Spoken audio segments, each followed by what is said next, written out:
Isso é importante as pessoas pensar, porque eu não sou os meus traumas, eu não sou os meus erros.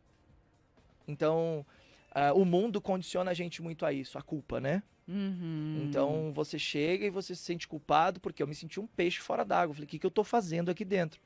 Só que naquele lugar eu comecei a entender a paternidade de Deus, eu comecei a entender o amor de Deus, e eu comecei a entender sobre a filiação, sobre eu ser filho. E aí entra um ponto interessante, porque eu não sabia o que era ser filho. Na minha condição, filho era o que eu era, um rebelde, um filho problemático que não queria saber de estudar, que não merecia nada, que não era ninguém, por causa de todas as palavras que eu ouvia. E é muito interessante essa questão de palavras, porque existe um estudo do Masaru Emoto que foi desenvolvido acerca do poder das palavras. E esse estudo foi desenvolvido por meio de potes de arroz, aonde ele, na universidade, com os alunos dele, colocou 3 potes de arroz. E nesses potes de arroz, um dos potes era receber palavras amorosas e carinhosas e afetivas. No outro pote, era receber palavras de raiva, de ódio, enfim, Agressivas. agressividade. E no outro pote, era apenas ignorar. Essa experiência foi feita por 30 dias. Durante esses 30 dias, as pessoas iam lá e falavam para os potes de arroz. Os alunos falavam para o pote de arroz. O que aconteceu 30 dias depois? O pote de arroz que recebia as palavras de agressividade, de violência, estava podre. O pote de arroz que recebia palavras de amor, de afeto, de carinho, estava intacto.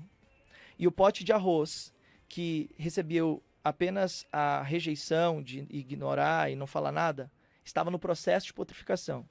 O que ele trouxe? Ele trouxe esse estudo com base no estudo que ele fez com partículas Curioso. de água, onde essas partículas de água eram estimuladas por conta dos efeitos sonoros do tipo de música que tocava. Então, quando tocava rock, aquelas reações das partículas de água, elas tinham um movimento. Quando tocava uma música mais calma, elas tinham outro movimento. Então, ele foi fotografando as partículas e foi vendo que cada tipo de som desenvolvia uma reação. E aí a gente entra para nosso corpo.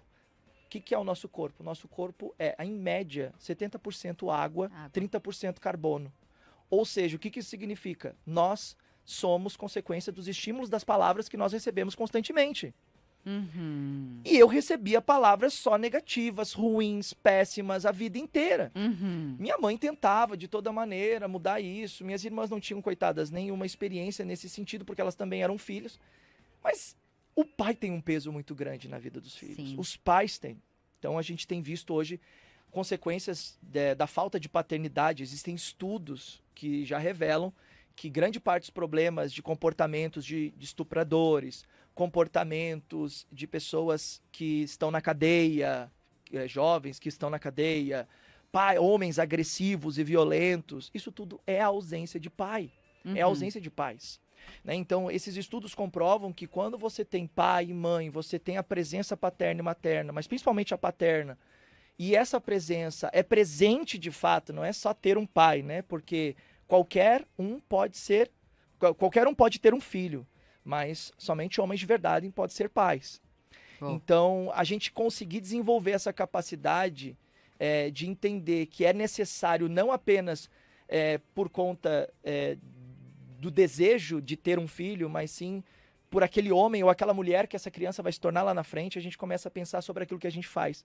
E hoje eu procuro, com inteligência, focar muito nisso, porque a partir desse momento que eu voltei para casa, eu comecei a falar de Jesus para todo mundo. Nossa, eu era um louco, né?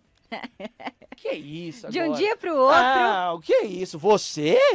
Você agora, há pouco tempo atrás, estava nas drogas, você há pouco tempo atrás estava na balada, né? Então, assim, ainda mais meu pai, ele me levou para um centro de prostituição com 15 anos de idade. Uou, meu pai do céu. Meu pai não honrava minha mãe. Meu pai não educava os filhos, né? Então, assim, ele olhava para mim e ele me via nele, e vice-versa, né? Aquela coisa de, não, o que eu te ensinei não foi isso, né? Eu te ensinei a você ser um homem aí mulherengo. Meu pai me ensinava que eu tinha que trabalhar não para eu construir uma família, ter uma esposa, filhos e cumprir um propósito. Ele me ensinava que eu tinha que ter dinheiro para comprar um bom carro, para ter uma casa, para poder ter as melhores mulheres. Perfeito.